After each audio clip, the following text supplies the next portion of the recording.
안녕하세요. 자연TV 이종화 기자입니다. 네, 여러분의 계좌를 쏠쏠하게 불려줄 수 있는 상품을 소개하는 한입 ETF 시간이 돌아왔습니다. 네, 오늘은 타임폴리오 자산운용의 조상준 부장님과 그리고 배현주 매니저님과 함께 여러분께 글로벌 우주 테크 앤 방산 액티브 ETF 이 상품 좀 소개해드릴 예정인데요. 최근에 이 이란하고 이스라엘 간에 어떻게 보면은 국지전이라고 할까요? 네. 약간 거의 전투가 좀 많이 좀 심화되면서 많은 이 세계의 관심을 좀 받고 있습니다. 그런 만큼 이런 방산 테마 ETF가 더욱더 많은 관심을 받을 것으로 지금 생각이 좀 되고 있는데, 이름에 우주테크랑 방산이 두 개 다 들어가 있습니다. 그래서 순서대로 좀 설명을 해드려야 될 것 같은데, 먼저 이 정부의 우주항공청, 그러니까 한국판 나사라고 불리죠. 이런 한국판 나사 등으로 인해서 우주 산업에 대한 관심이 좀 먼저 높아지고 있는데요. 우주 산업이라는 게 어떻게 보면 되게 생소합니다. 어떻게 좀 구성이 되어 있나요? 네. 말씀 주신 것처럼 우리나라도 이제 2045년 화성 착륙이나 세계 5대 우주 강국 도약을 목표로 우주항공청 개청이 진행되면서 우주 개발에 대한 이제 우리나라에서도 관심이 많이 높아지고 있는데요. 하지만 일반적으로 아직 생각하실 때 우주 산업은 나사에서 쏘아올리는 우주 비행선, 인공위성 정도로 생각하시기가 쉽죠. 근데 이제 앞으로 이제 우주 산업은 이제 과거에 정부가 주도했던 올드 스페이스에서 이제 민간 기업이 주도하는 뉴 스페이스로 이제 시대가 바뀌고 있습니다. 이제 우주 발사체를 우주에 내보내는 것, 그 이상의 가치를 이제 창출하게 될 것인데요. 우주 산업의 구조를 살펴보면 크게 4개로 나눌 수가 있습니다. 위성을 제조하고 발사하고 운용하고 서비스하는 분야로 나눌 수 있는데요. 위성의 제조와 발사 영역은 이제 업스트림이라고 불리고요. 운용과 서비스 분야는 다운스트림으로 나눌 수 있습니다.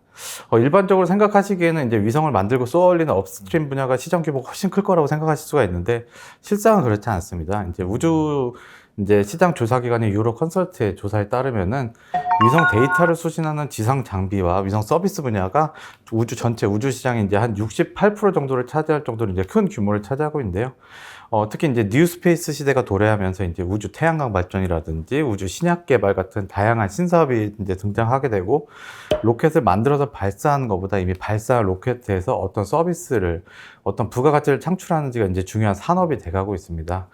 좀 재밌는 예를 몇 개 말씀드리면은, 이제 최근에 이제 글로벌 빅파마 회사들이 이제 우주 시장 진출을 발표를 했는데요.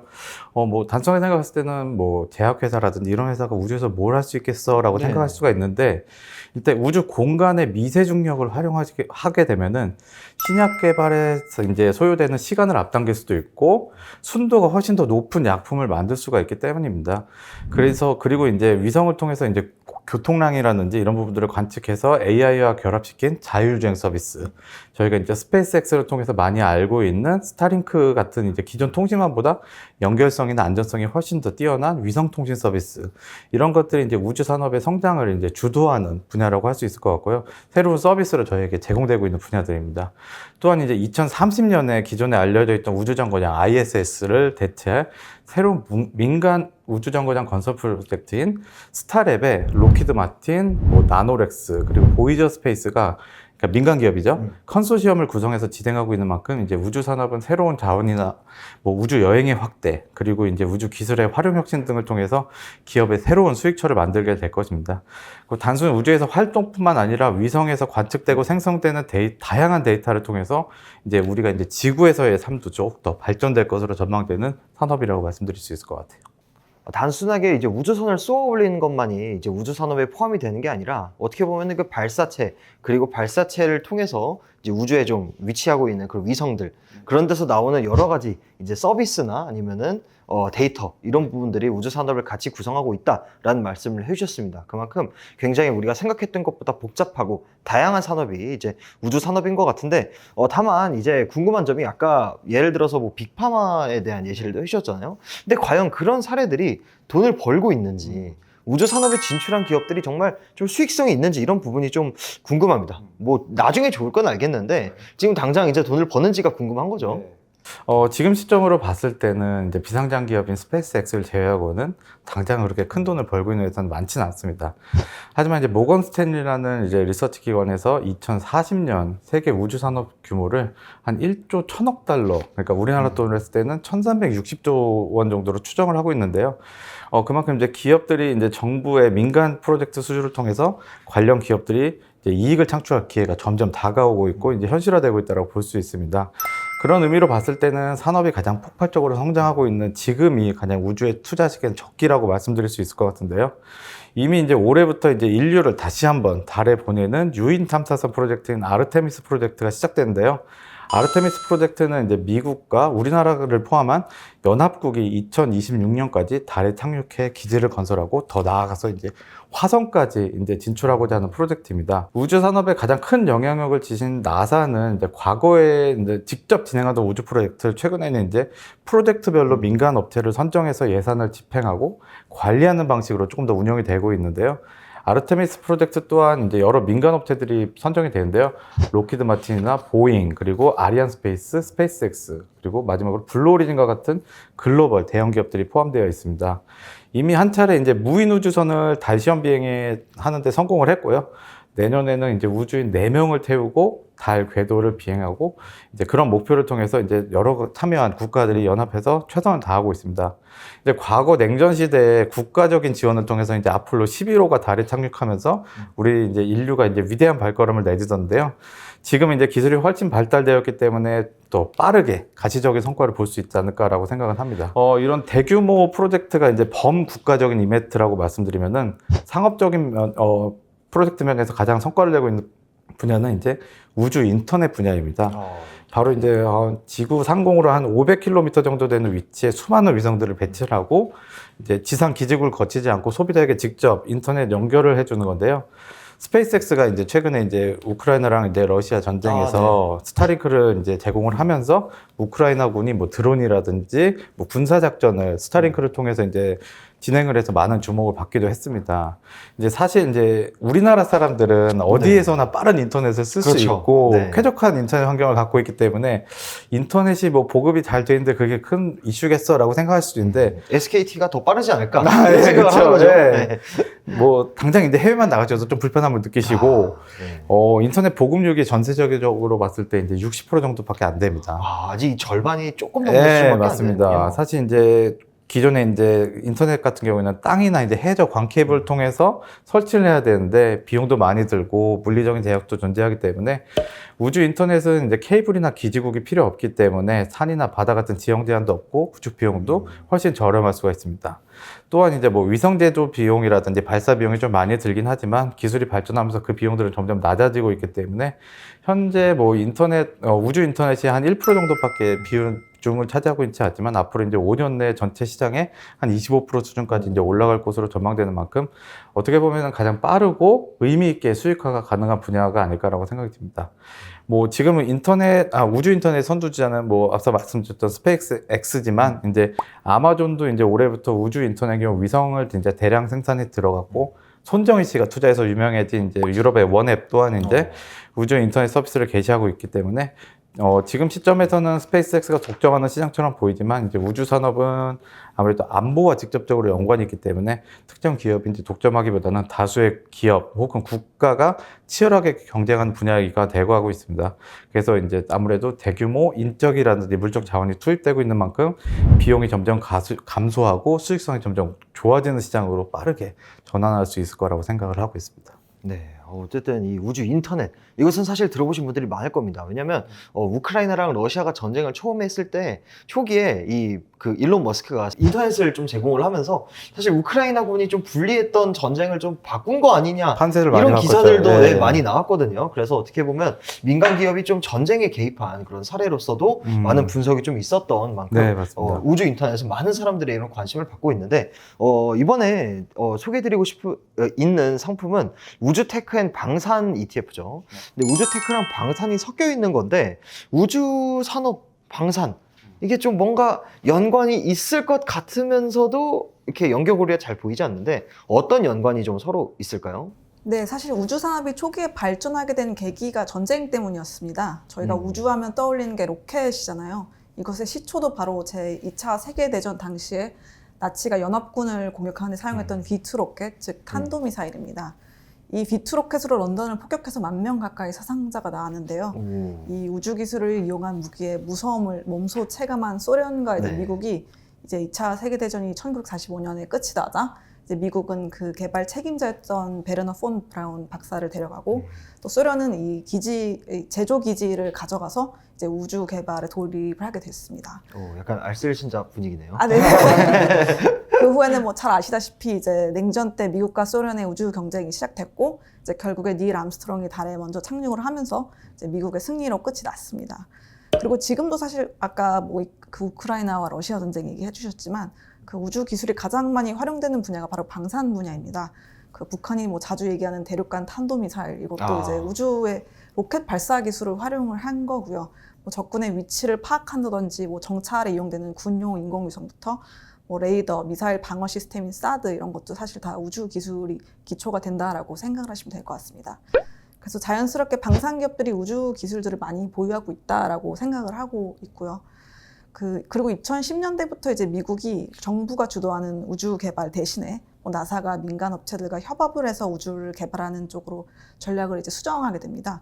그래서 이때 제조 노하우도 이미 가지고 있고 뭐 정부와의 인맥도 잘 갖고 있던 방산 업체들이 이 상업 쪽 우주 분야에 많이 진출을 했기 때문에 사실 우주와 방산 기업들이 굉장히 유사하다라고 보시면 될 것 같습니다. 네, 그 부분이 굉장히 재밌네요. 어떻게 보면 나사가 이제 아웃소싱을 하는 거죠. 민간 기업들에 아웃소싱을 하기 시작했는데 사실 아무것도 없는, 예를 들어 저희 신문사 같은 곳이 나는 로켓을 만들 거야 할 수는 없으니 맞죠. 네, 딱 그 기술을 갖고 있었고 원래도 이 정부, 국방부 관계자였겠죠? 펜타곤하고 연관이 있었던 그런 이제 방산 기업들이 상업적인 우주 산업에도 뛰어들게 되었다라는 이제 설명을 해주셨습니다.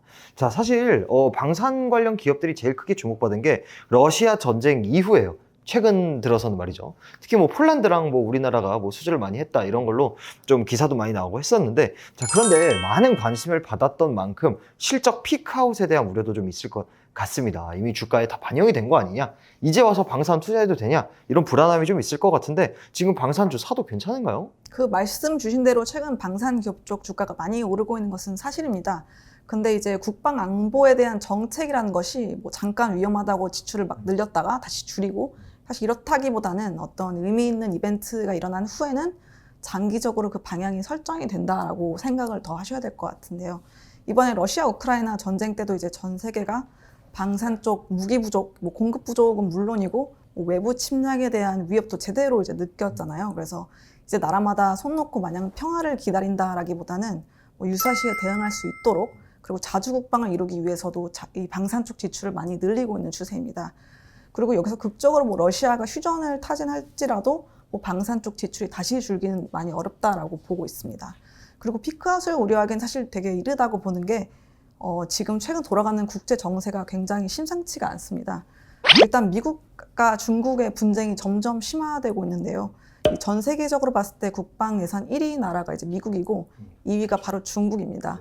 그리고 중국이 올해 국방 예산이 사상 최대치인 300조 원이 넘게 편성이 되어 있고, 그리고 최근에 또 미국이 반도체라든지 뭐 바이오라든지 이런 첨단 산업의 수출을 제한을 많이 하면서 이제 중국 쪽 갈등이 점점 심화가 되고 있는데, 여기서 또 통일 중국을 외치는 중국이 이 반도체 산업의 한 축을 담당하고 있는 대만을 지속적으로 압박을 가하고 있는 상태입니다. 뭐 러시아 전쟁을 이제 목격한 스웨덴이나 핀란드도 원래 중립이었는데 이번에 나토를 가입을 하게 됐고, 또 유럽 국가들도 부족한 무기들을 많이 보급하기 위해서 설비 투자를 많이 진행하고 있는 상태입니다. 그리고 뭐 이스라엘을 비롯해서 이제 중동 쪽도 분쟁이 사실 끊이지 않기 때문에 이런 방산 수요는 계속 늘고 있다라고 보시면 될 것 같습니다. 그리고 저희는 방산 기업에 더해서 이제 우주 기업도 사실 투자를 하잖아요. 이 방산 멀티플 위에 뭐 최첨단 성장 산업인 우주까지 가세할 수 있어서 사실 업사이드가 많이 열려 있다라고 보고 있습니다. 아까 아르테미스 계획 잠시 말씀드렸는데, 이 달에 가는 게 사실 단순히 우주 관광을 간다기보다는 거기에 뭐 헬륨3라든지 뭐 히토류라든지 되게 굉장히 방대한 양의 자원이 많이 매장되어 있어서 경제적인 가치도 굉장히 크다라고 보고 있습니다.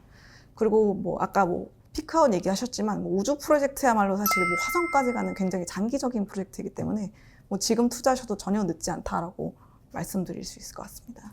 네, 어떻게 보면은 지금 전 세계적으로 봤을 때 좀 국지적인 분쟁들, 이런 게 좀 있는 곳이 지금 크게 세 가지죠. 뭐 중국과 미국 간의 갈등, 중동, 특히 이란과 이스라엘, 그리고 유럽에서는 이제 우크라이나 전쟁 이후에 유럽 국가들 간의 관계가 좀 어지러워지고 있는데, 이렇게 좀 국가들 간의 관계가 복잡해지는 상황에서는 사실 안전이 제일 중요하잖아요. 맞습니다. 그만큼 이제 국방비에 좀 신경을 쓸 수밖에 없는 상황인데, 거기에 더해서 이제 우주 산업이라는, 어떻게 보면 방산에서 얻을 수 있는 돈이 현재라면 미래라고 볼 수 있는 우주 산업까지 다 이제 섞여 있기 때문에 현재와 미래를 좀 모두 잡을 수 있다, 이런 말씀을 해주셨습니다.